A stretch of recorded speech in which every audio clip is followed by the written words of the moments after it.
Hi guys, I'm Chun-Li, the owner of the Bold platform. The one who created the show that we're watching now is Cooking with an Architect.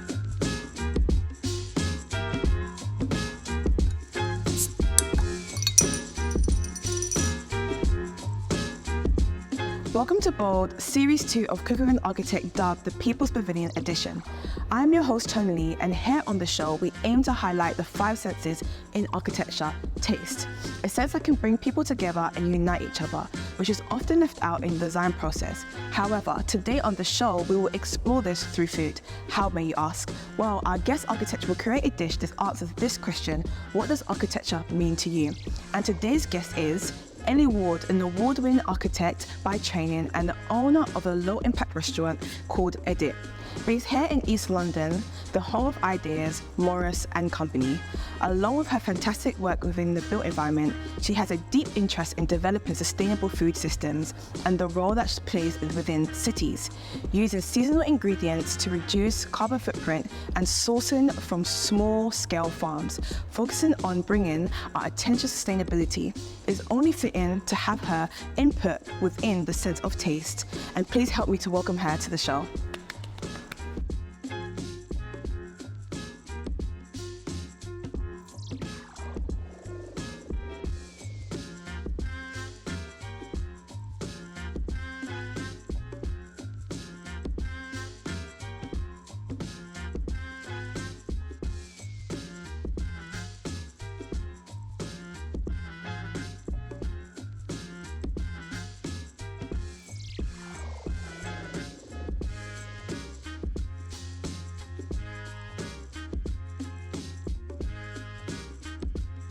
Hi guys, help me to welcome Elly Ward to the show today.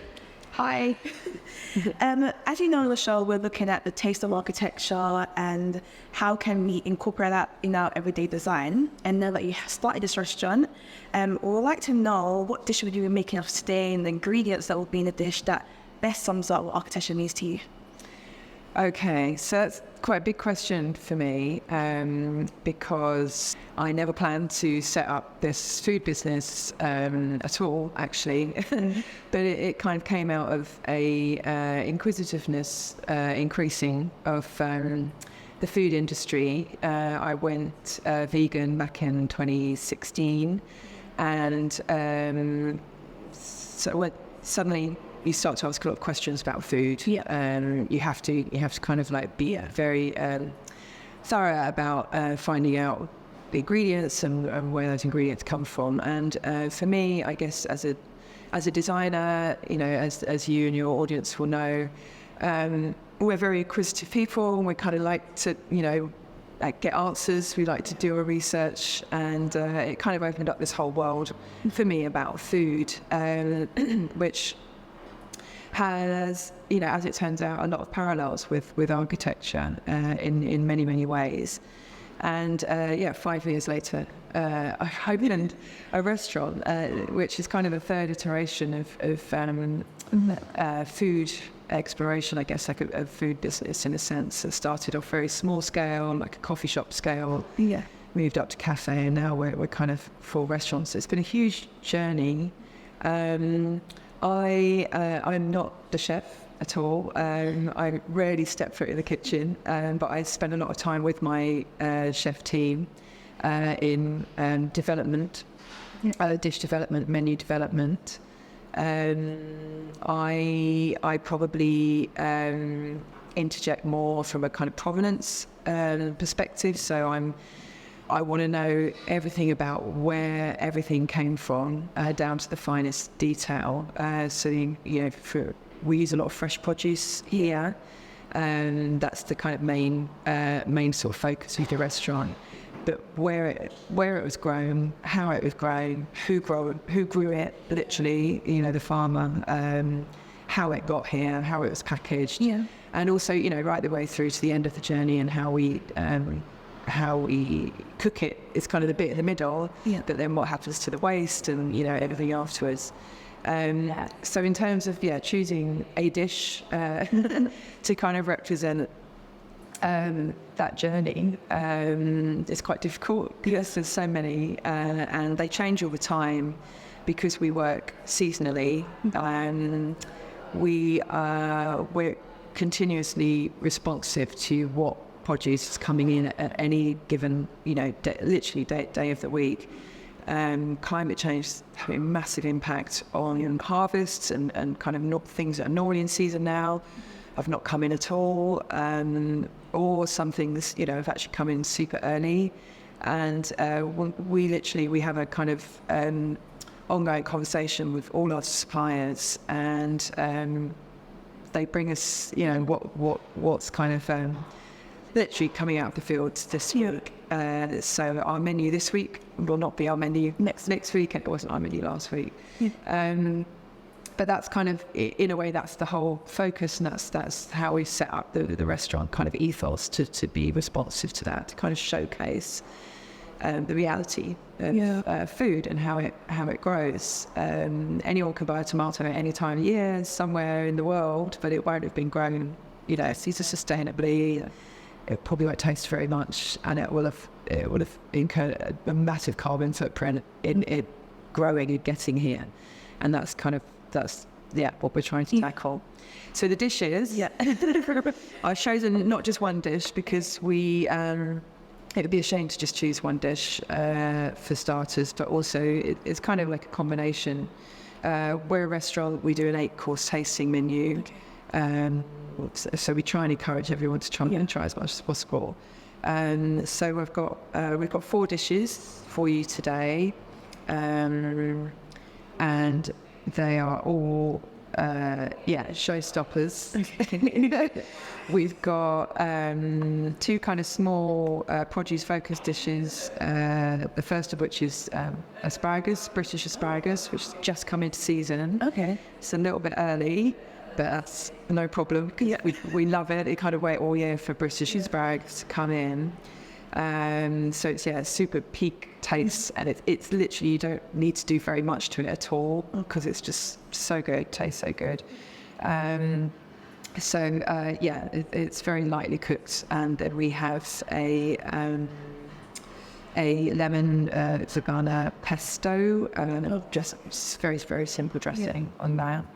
Then another small plate we're going to make is with strawberries. So British strawberries have just come in as well, which is super early. Again, we're not complaining because it's kind of like one of the highlights of the British season. Everybody loves strawberries. So we're going to make quite a simple salad with that, with some British San Marzano tomatoes, which you'll probably recognise them. They're quite big plum tomatoes when we come from Italy. But we've actually got some British mini San Marzano tomatoes. We might have some. This is what restaurant life looks like during. Behind the scenes, amazing strawberry dish. British strawberries have just come in. They're incredible. Very early this year, but not complaining because we wait all year for strawberries to come in. So we're going to make a very simple salad with some British mini San Marzano tomatoes, and that's got our homemade. We make a homemade feta using almond nuts. Everything's completely plant-based here, which is delicious. And we've got a basil puree with pink peppercorn and sweet sesame and a little basil cress on top. So that's a really pretty dish. And full of, kind of British summer. And then 2 kind of larger plates. So we've got a mushroom dish. I don't know if you're a big fan of mushrooms or not. Yeah, I eat mushrooms, Great. So we've got these incredible British-grown organic king oyster mushrooms, which are these huge things. If you've never tried one, they're really actually quite meaty. Served with some wilted greens and a kind of polenta base, and this incredible mushroom sauce. And the last dish is we call it a risotto, but it's kind of nothing like a risotto. We make it with a British barley. So it's a really lovely kind of grain that we cook with British broad beans and peas and pea shoots, and we form it as this lovely kind of like nutty risotto-y kind of form. So and they're probably our 2 kind of most popular dishes at the moment that will stay on a little bit longer because they kind of span seasons. So yeah, four great dishes for you to try. That should be a kind of good showcase of what we do here on a day to day. Okay, I'm really looking forward to this dish as well and all the layers of it, because very often with architecture there's so much that like goes behind architecture, the concept design, the working with communities, and all the going from design models to another design model and changing the process as well. Even with like food is just, I find it really amazing, the merging of two. And my question is, you know how with food you were saying the seasonal side of it and eating very seasonal, do you think we can design within the season or to create designs of buildings that suits the environment and then change the seasons? For example, you know how we had COVID that came and it passed, and that means a lot of people had to stay home, and the way they work and the way they use spaces, their space kind of changed. So it was no longer just a place of rest, but it was now a place of play and also a place of work. And sometimes that is someone's just one bedroom that was doing all these things. Yeah. Do you think we can, just like how you adapted food to match, to eat within the seasons and all these layers to it, do you think we can design architecture that is able to fit any season, any environment or times that we enter into? I think that's really interesting. It's not something I've thought about directly, but I think it's a really interesting question that I might think a lot more about after this. Now you said it, but to me, what that makes me think about in terms of architecture and building design is more around ideas of kind of different climates, the need for like heating and cooling at different times of the year and in different parts of the world. Yeah. It's obviously, it's always been a challenge. It's something that we have dealt with in the last kind of 100 years or less with mechanical interventions, which have been great for convenience and creating, pleasant kind of environments for people to work in, but obviously have a huge kind of carbon impact that we are, kind of dealing with the fallout of that now. And there's a lot more conversation coming back about how to naturally cool buildings and heat buildings, and a lot of that is really simple stuff about just orientation, which way different parts of your building face the sun or face away from the sun at different parts of the day, so that the rooms that you would use during different parts of the day face in the direction that's kind of most beneficial for creating that environment. That's a massive area, and people in kind of, especially in hotter countries, are definitely much better at it. I would definitely say within the built environment, even you just saying that, is there's so much natural techniques and the ways that we can design that will make spaces to cool and heat it naturally. Do you think within the architecture industry sometimes we become a little bit lazy in the way we design, and we kind of use a cheat code because we're like, oh, we can use this technology, we can use that, but then we don't really go dive deep into it and kind of create, I don't say experience, but a design experience that is a little bit different compared to like when you're designing your food menu. You say you work with your chefs and you come up with the ingredients and you come up with like, oh, let's do this, let's do that, make the food exciting. Because that when you come in, you want people to try all the dishes, you want people to have the experience to really see the seasonal side of what you can eat without always trying to get a tomato when it's not actually growing that season. And do you think that we kind of cheat a little bit? No, definitely. I think, and I think that's kind of the biggest problem. It's a really difficult one to tackle because it's about convenience and it's about people's kind of comfort levels. And as you know, I'm sure, most people kind of want to do better and try and do their bit to save the planet. But when it comes at cost to their own personal convenience, it's kind of quite hard to kind of, make those shifts and make those changes. In a way, I think a lot of it you can compare it. Here in the restaurant, the way we approach the dishes and the food, I guess it's with that idea of almost scarcity in mind. So we we really limit, what we can buy and what we can design with, because it's only what's available. If we can't get a certain ingredient at a certain time of year, we won't go and find a bad version of that, an intensely grown version of that. We just won't use it, we'll use something else. And those kind of constraints that we put on ourselves actually, we think make us more creative. Mm-hmm. As you know, the more constraints you have as a designer, somehow you're forced to be more creative. So for us, that's our starting point, that we've set for ourselves. We don't have to do it like this, and most restaurants, that I go to don't do this at all. And I think, if you approach architecture in the same way, the idea of designing through scarcity, being able to specify any material you want, any product you want, any kind of production method that you want at any time, allows you to, perhaps make choices that are not in the best interest of the planet, if not, just everyone around you. Whereas if you design with the idea of scarcity, if you only use what's available, you'll naturally come out with a different outcome. And that's kind of how I approached the design of the restaurant itself and the interiors. It's I didn't come up with a design and just kind of try and kind of source it in that way.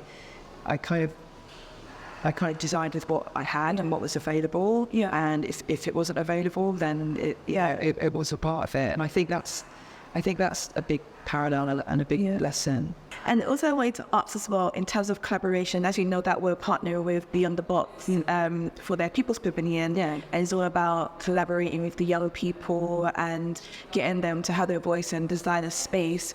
And would you say the collaboration would be is like one of the most powerful tools within designing the architecture industry? I've actually with communities as well. Absolutely, yeah. No, I think it's a really good question. I think obviously, the idea of collaboration is vast. You collaborate in so many different ways, and for it to be truly meaningful, I think you have to kind of focus on what you want the outcomes to be, and who's involved in that collaboration, who isn't. It's kind of there's so many different kind of areas of community to represent. You can possibly represent everything in every kind of project, however hard we try. But you should try, and through experience, collaboration always leads to, I think, a different and better outcome. It prompts questions that you would never have even thought of asking in the first place. And so to answer those questions, you have to do more thinking and more research. And I think it's a really positive way of kind of opening up the opportunity for more voices to ask more questions.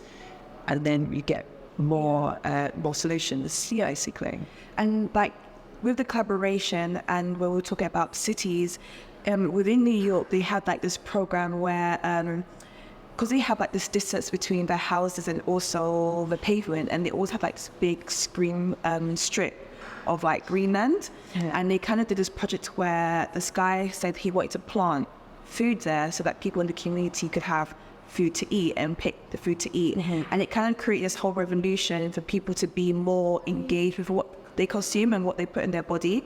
And there was even another project within the States, how this architect, he teamed up with the community, and he started to design spaces just specifically for food, because within the States, some areas, they have a lot of greenland that they can use. So he designed buildings that will be housing for food, that will be planting, teaching the community, one, how to construct structures, and then two, how to create food and build plant food for them to consume more appropriately. So do you think, in terms of food poverty and homelessness within the UK currently now, do you think we can utilize these spaces that we have surrounding us more to maybe plant food to create spaces that even people who are homeless, they have access to food much easily, and also teaching the community other skills, like building skills and also planting and farming skills, so that it gives them appreciation or understanding of, you know, where all these foods come from and how these structures can be made.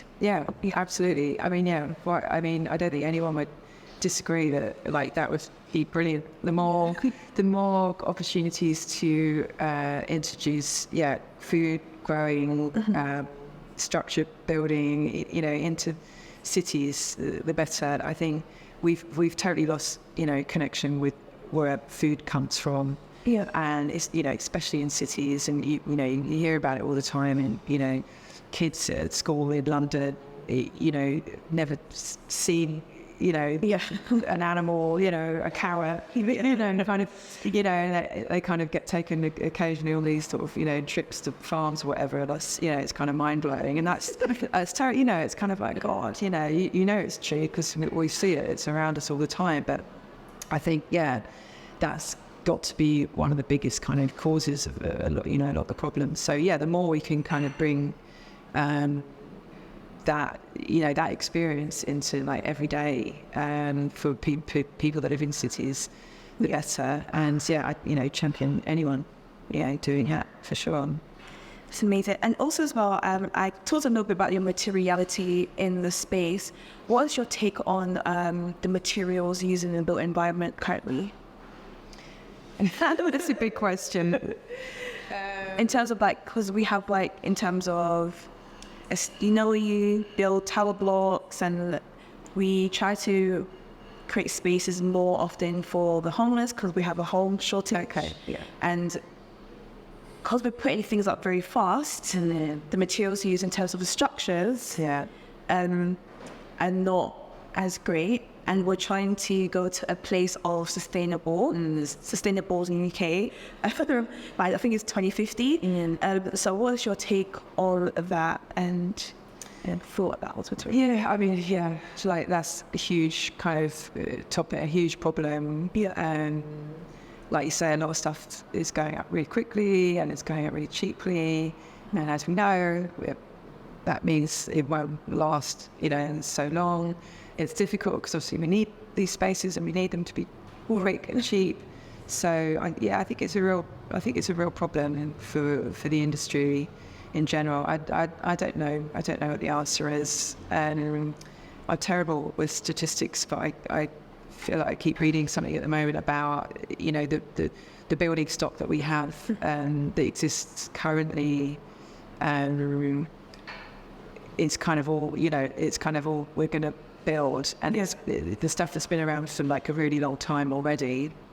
It's the stuff we kind of, you know, there's a big question about, is it better to not, even though it's not fit for purpose because we all live in a different way now, is it better to remodel and reappropriate those existing buildings and, you know, put lots of insulation in and try and, you know, bring better lighting and better kind of functionality, or is it about to tear them down and build a much better version? And at some point, we're just going to have to stop, and we won't be able to do it anymore. But I don't think there's any answers to that. But I think it's a real big question mark that I hear. People, you know, around me talking about, you know, increasing kind of like. Anxiety. Because even you were saying that the older buildings are repurposing them. I remember reading the article recently online. It talked about how the UK has like one of the most like oldest buildings compared to like the rest of the world. And if you go to some countries, they tend to, after 60 years, they will have a tower block, but then they will knock it down and then build something else again. I don't know how sustainable that is as well, if they reuse the materials or they can just like dump it. That's another issue that I think we are facing. But in terms of that as well, with like the young people and young people designing spaces, do you think we can get them, like how the Yellow Box is doing it currently and getting their involved in the design process? Do you think there's other ways that we can get young people involved within design architecture? another system or other ways that we can have their voice heard, even with older people as well? Yeah. You mean outside of kind of formal education? Yes. Yeah, definitely. I mean, it's, architecture's still got this kind of very old-fashioned sort of stuffy, approach to how you become a registered architect, which again I think is another thing that's kind of under question at the moment about how to change that. Not least with people coming from different countries who have trained in their own country, coming here and their qualifications, don't match, so they can't practice even though they know, so much. And it's all. I think the system as it stands doesn't help itself. It's kind of tied up in a lot of very, outdated, kind of bureaucracy and ideas about how things should be done. I think we need to open it up massively. It's always such a popular subject, like among kind of younger children and young adults. I think it's probably something that, given the chance, everyone can engage in, because everyone exists in the built environment. Everyone's grown up in a building, goes to school in a building, spends their life in the built environment. And so everyone has a view, everyone I think can contribute to that conversation, but it's very difficult for, certain areas of the community to have a voice in that. So I think anything like, these guys, Beyond the Box, are doing, and any other initiatives to sort of engage and give people a voice to kind of like influence and contribute is really, really important. How that becomes effective, in terms of influencing the industry, I'm not sure, but we definitely need to work harder. For those spaces, because even the outdoor spaces as well, we've had like a lot of estate buildings, the way they were designed, they kind of design spaces that have like dwelling spaces that can cause like crime or like gang crime, or they will create these outdoor play areas that are surrounded by these tall buildings, and so it makes it very not comfortable to be in, because you have like, to me, it's you're in the playground and you have all these eyes through all these windows that can like peer down at you. I think the way that we design our urban spaces and our outdoor spaces is very important, to get people to not feel comfortable in their spaces, and also not to do things that are like harmful to anybody else. I think that's the one thing personally I think we need to think about, is our play areas and our the design of urban spaces in general. But that's my take on it. I think that's something that we just need to think a lot about, because as a young child I can't really remember myself going into like a playground that my parents brought me, because the playground, I think after you get to a certain age, it doesn't cater to a teenager, or it doesn't cater to like maybe a younger adult. So you will have like little kids, but where are the spaces for young people, young adults to dwell or to go to? Even like youth clubs, growing up, I think there was one that I went to and then they closed it down halfway through. So I think spaces like that, like youth spaces, maybe outdoor urban spaces that are friendly, that suit all seasons, not only just the summer, because I feel like in the UK we only have like 3 months of summer sometimes, or one month of summer. So spaces that are accessible and nice to go in for young people, I think it's something that we need, as designers, we need to think about when designing spaces, or even like when design a tower block, having a outdoor space that's attached to it, but that is friendly, it was welcoming for the community there. Yeah, absolutely agree. And I think especially teenage age is a real issue. You literally, where do you go? And I think there are two kind of big problems with that are who's going to pay for it, because so much of the built environment and to design anything, whether it's part of a bigger building, landscape design, or it's a kind of small focus playground, or whatever, someone's paying for that, and whoever's paying for it wants some sort of return. And if you kind of can't put a kind of price tag on what whoever's paying for it gets back out of it, then it just doesn't happen a lot of the time, which is why there is a lack of spaces, because it's no one's kind of making money out of those spaces, which is not how, do you know what I mean? It's not the world we should live in, but unfortunately, it is.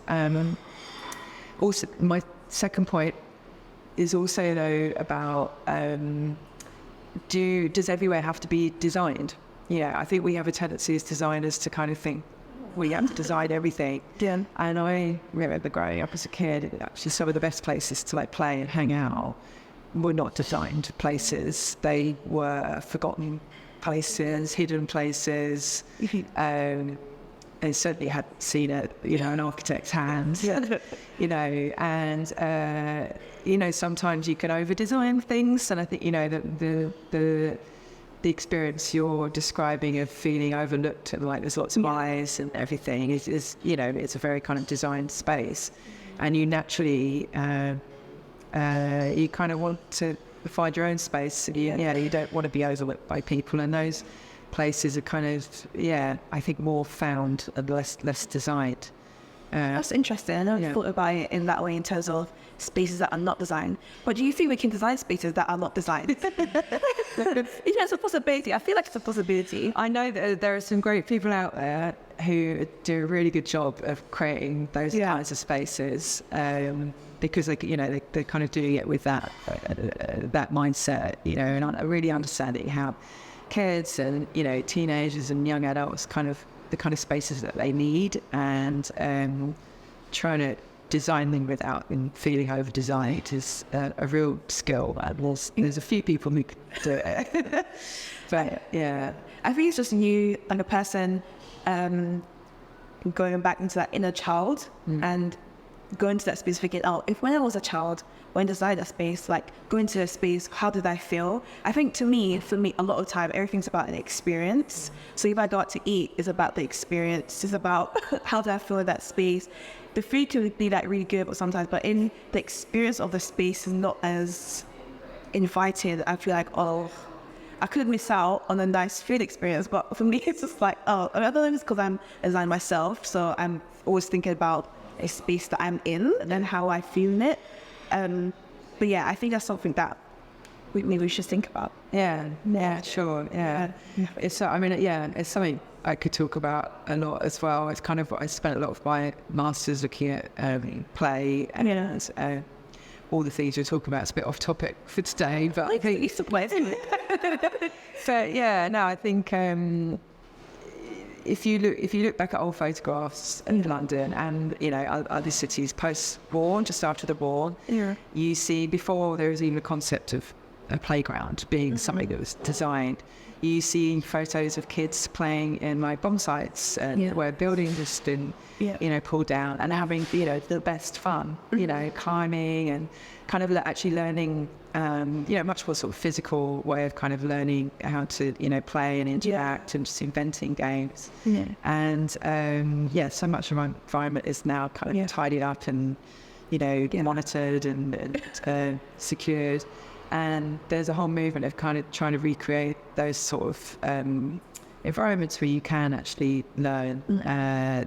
There's a whole adventure playground movement where they kind of build these playgrounds but try not to overbuild them and try to leave them to the kids to kind of invent and kind of get on with it. But again, that's an example of like designing without design around it. It's difficult. There's not a lot of it.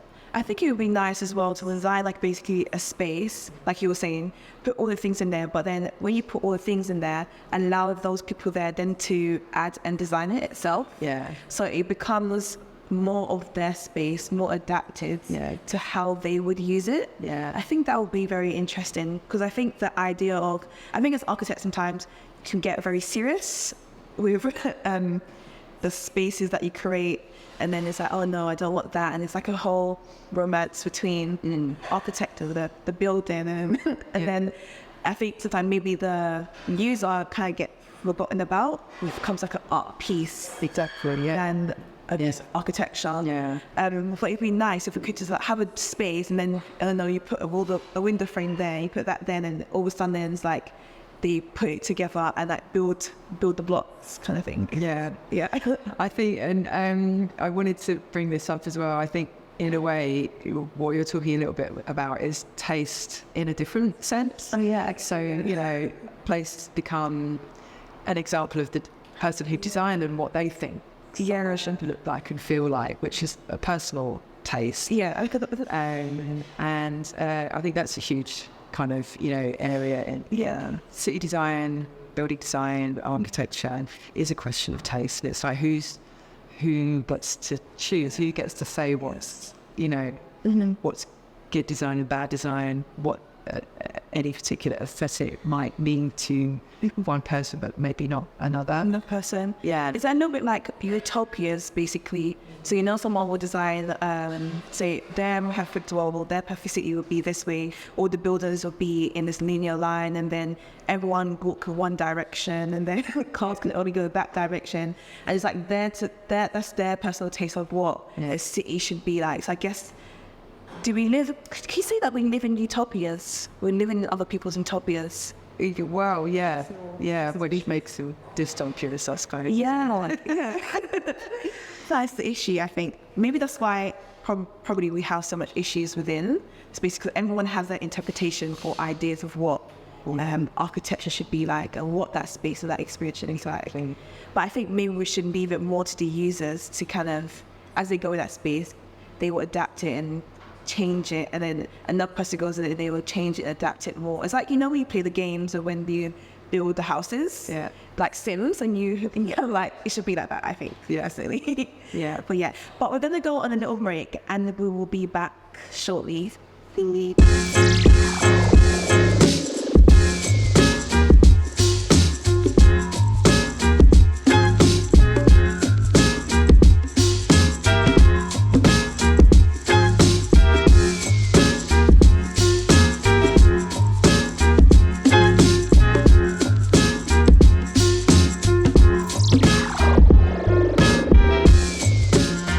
Guys, welcome back.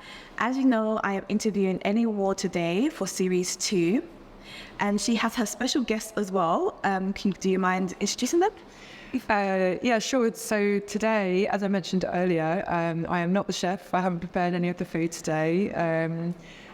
This amazing person next to me, whose name is Beth, is the head chef here and has prepared all the dishes today, which we'll talk about a little bit as we go. And this is Matteo, who is an architect with Morrison Company. With Morrison Company, who are the architecture practice, our neighbours next door, and regular customers at Edit. And I know earlier you described some of the dishes, but could you, just for the audience, name the dishes that we have here and maybe the process of making these dishes? So sure, yeah, I'll run through real quick, and maybe Beth can add a bit of detail. But we've picked 5 dishes. Oh, the beet as well. Yeah. We've chosen 5 dishes from our a la carte menu, which, as I said, changes, you know, all the time. We're always responsive to seasonal produce, seasonal ingredients. So what you see right now, you might not see again. You might not see it next week. But it's all kind of peak British, where possible, seasonal produce, and a kind of real showcase of like what's available right now. So we've got 3 kind of smaller plates, starting with the one at the front, which is a beetroot tartare with rhubarb. And some spring onion. And some homemade hollandaise. You want to tell us, maybe you go into the detail of what? Yeah, so there's a few different things in it. We've pickled some rhubarb earlier in the season to kind of use later on.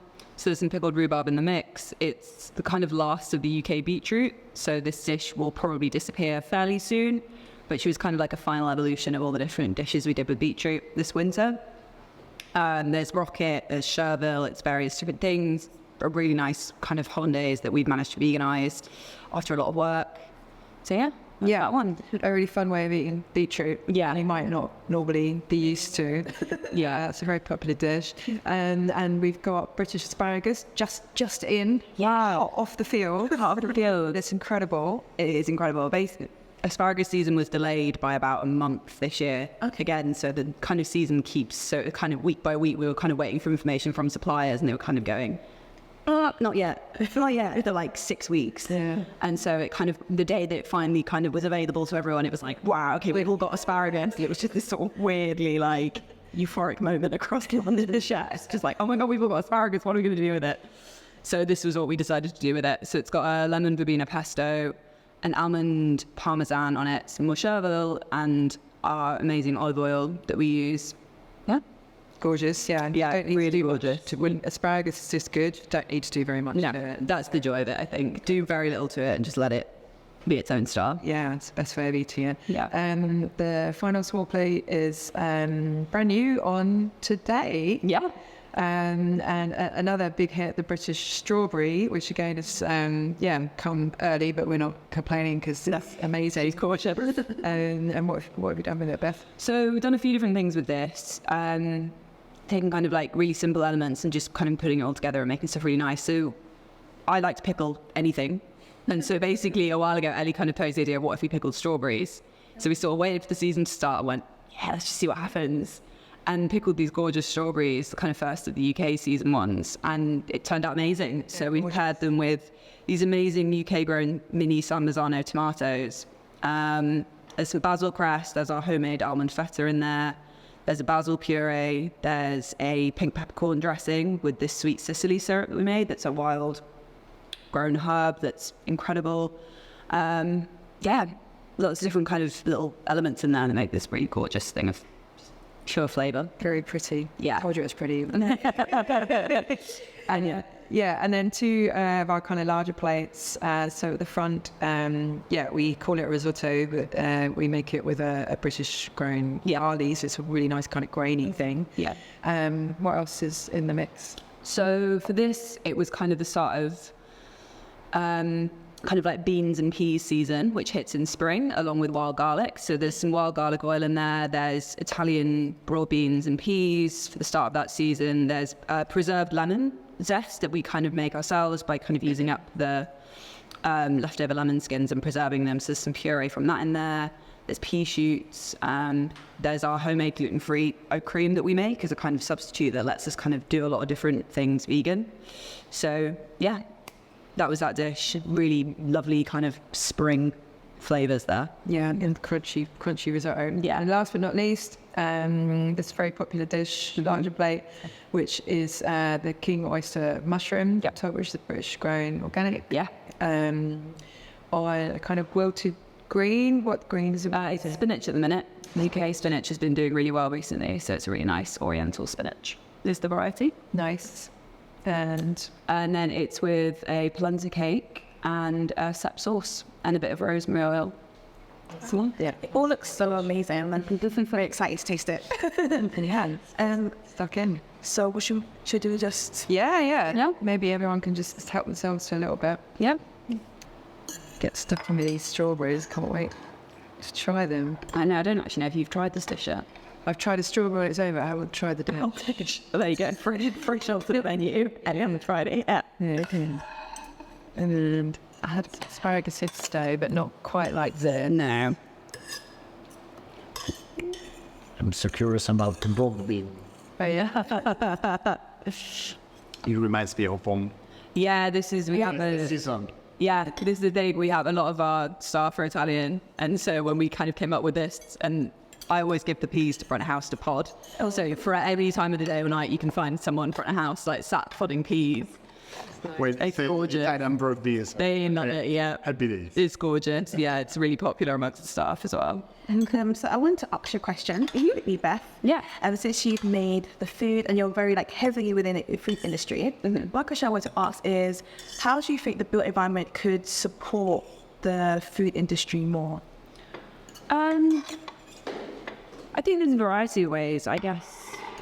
there's a lot to be said for the kind of way you design a building and the way that you look at it and the way that, so like just based on what we've done here and how kind of collaborating with Elly and how she designed this space with Moko and everything that was done to kind of make it a beautiful space for us to work in and be in so much as well. Because that's obviously a huge part of the food industry. You're in the restaurant, you know, a lot of your week and you're working, and it's a gorgeous space for us to be in. Both the kitchen and the way it's designed, practically speaking, and also just the space. So that's been amazing for us. Another question. So using that, supporting this, like making the space and where you cook. Just a question, because I remember we did the episode in the community kitchen, and since you've been cooked, you might know a bit. How do you think we can design community spaces like that, community kitchens, more effectively to help those who are in need? I think there's a lot of things. I think a lot of those spaces come about out of kind of necessity very quickly because people are responding to an issue within their community and saying, we need to have this space. And I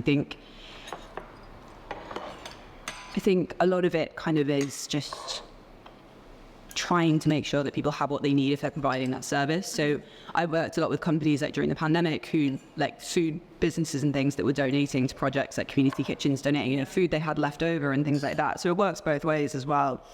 I don't know, to be honest. And okay, so I'm the architect, since you're architect as well, what is your take on it too in terms of the built environment supporting the food industry, and what could we do more as designers to make it more easier for them? Well, kind of tough question. Well, because of you're using built environment. So maybe like with architecture, the way we design, the materials we use.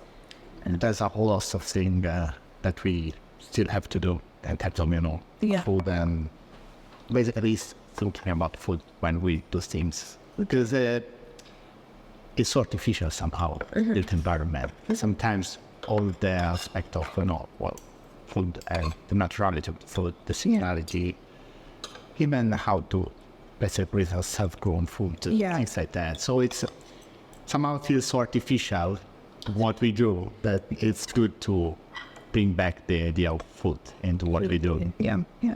Definitely, and I can really see like how you talk about the seasonal foods and how you made it. The strawberries are really nice, by the way. I like the pickles of it, and even like the cake. Was it made from? It's blender. Blender is really nice. Very nice. I'm enjoying it. And so just to wrap up the interview, thank you guys for joining. Thank you for making this meal today. It's really enjoyable. Thank you for answering all the questions. You're welcome. And thank you for coming to enjoy the meal. Well, thank you all for watching us. Hopefully you'll be able to catch some of the ingredients as well and try to make this a meal for yourself at home. Until then, I'll see you for the next series 2, episode 3 of Cooking with an Architect. See you next time. Bye.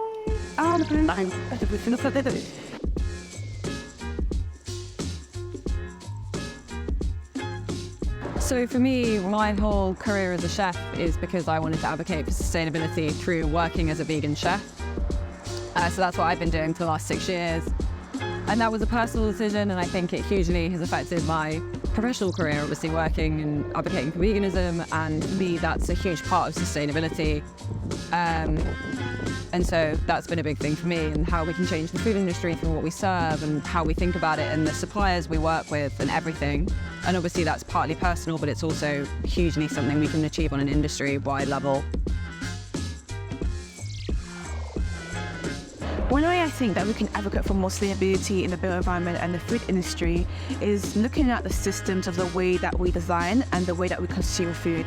So maybe it could be possibly designing new materials that are more available, reusing materials, and with food, maybe sourcing it from local farmers, local industries. Also as well, using what is available within the seasons, something that I've learned so much from today as well. I think we can advocate for more sustainability in thousands of ways. Our own actions on a day-to-day basis, what we do at home, what we choose to consume when we're at home or when we go out, at work or play. As consumers, we have a lot more power than we maybe think. We kind of feel like one impact that we might make might be too tiny to have an effect, but every kind of tiny impact has a much kind of bigger effect, and it influences others. And what we're trying to do here is basically kind of influence more others into showing them that, you know, small acts can actually make a big difference. I think if it doesn't come from policy and government intervention, most definitely I think they have a part to play, but I think us as consumers have a bigger part to play. So being conscious in the way that we use spaces, how we consume things, also as well putting systems in place, and thinking about, more conscious about how we throw away materials and how can we reuse things in our homes and not just throwing away something because it doesn't look something that is pleasing to us. That's one way I think as consumers that we could have a part to play also.